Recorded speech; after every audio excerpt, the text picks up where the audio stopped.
कहानी की शुरुआत में हम एक 17 साल के लड़के जैक को देखते हैं जो अपने परिवार से दूर किसी दूसरे शहर में रहता था। दरअसल उसकी मां के मरने के बाद उसके बाप ने दूसरी शादी कर ली थी, जो सब देखकर जैक को बहुत बुरा लगता था। इसलिए एक दिन वो परेशान होकर अपना घर छोड़कर भाग गया और दूसरे शहर जाकर अपने अंकल के साथ रहने लगा। लेकिन कुछ सालों बाद उसके अंकल ने उसे सलाह दी कि तुम्हें अपने बाप से बात करनी चाहिए और उनके साथ अपने रिश्ते की एक नई शुरुआत करनी चाहिए। जो बात जैक को भी ठीक लगी और वो अपनी स्कूल की छुट्टियों में अपने बाप के घर पर रहने आ गया। अब जैसे ही वो कार से उतरता है तभी वहाँ पर उसका बाप डेविड आता है, जो अपने बेटे को देखकर बहुत खुश होता है। लेकिन जैक अपने बाप को देखकर बिल्कुल भी खुश नहीं था। वहीं डेविड बार बार जैक को बेटा कहकर बुला रहा था, जो जैक को बिल्कुल भी पसंद नहीं आता और वो डेविड से कहता है कि प्लीज आप मुझे बेटा मत बुलाओ, जो कहकर वो अपने कमरे में आ जाता है। आगे जब वो सिगरेट पी रहा था तभी उसकी नजर खिड़की के बाहर एक लड़की पर पड़ती है, जो कि कपड़े सुखाने बाहर जा रही थी। अब वो लड़की दिखने में खूबसूरत थी तो जैक को देखने के लिए नीचे आ जाता है।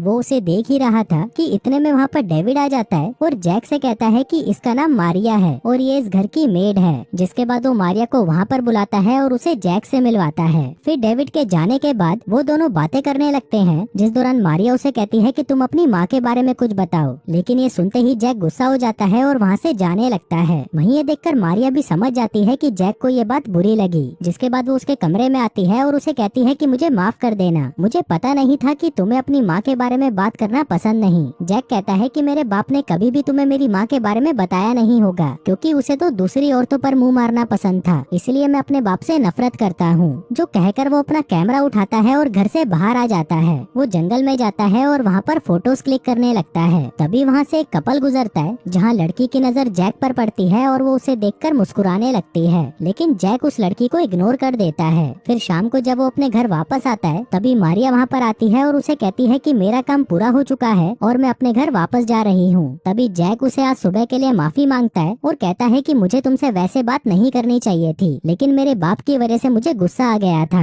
मारिया उसके पास आकर बैठती है और उसे कहती है कि क्या अब तुम अपनी माँ के बारे में बता सकते हो। तब जैक उसे बताता है कि मेरे पैदा होते ही मेरी माँ चली गई। मारिया कहती है कि मुझे तो लगा था कि डेविड का तलाक हुआ है। जैक कहता है कि हाँ, उनका तलाक हुआ था, लेकिन उनकी दूसरी पत्नी से। दरअसल मेरे बाप को औरतें बहुत पसंद हैं और तुम्हें तो पता ही होगा। अब ये सुनते ही मारिया को बुरा लग जाता है और वो वहाँ से चली जाती है। फिर अगले दिन जब जैक जंगल में फोटोज खींच रहा था तभी उसके पास वही लड़की आती है जो कल उसे देखकर मुस्कुरा रही थी। वो उसे कहती है कि मेरा नाम बेकी है और मैंने सुना है कि तुम एक प्रोफेशनल फोटोग्राफर हो। जैक उसे कहता है कि तुम्हें क्या चाहिए, मैं तुमसे बात करने में बिल्कुल भी इंटरेस्टेड नहीं हूँ। इसी दौरान वहाँ से मारिया अपनी साइकिल पर जा रही होती है और जैक उसको देखकर बहुत खुश होता है। वहीं ये सब देखकर बेकी चिढ़ जाती है और जैक से पूछती है कि क्या